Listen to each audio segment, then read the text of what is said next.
The American Civil Liberties Union of Utah wants more inmates freed as a way to deal with the COVID-19 pandemic. And a lawsuit filed earlier this month has a lot of counties in the state upset. ABC4 investigator Jason Wynn found out the lawsuit is part of a nationwide effort to save people's lives the ACLU thinks may be at risk.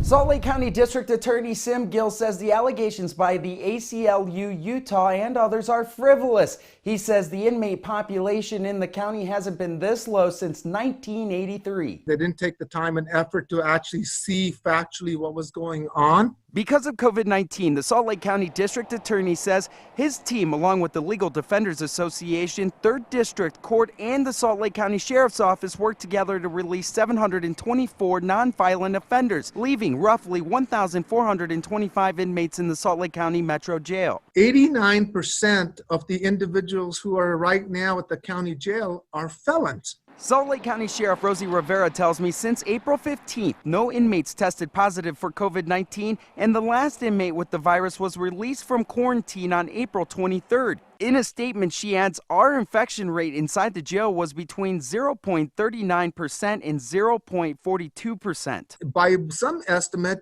the infection rate is lower at the county jail than it is out in the community.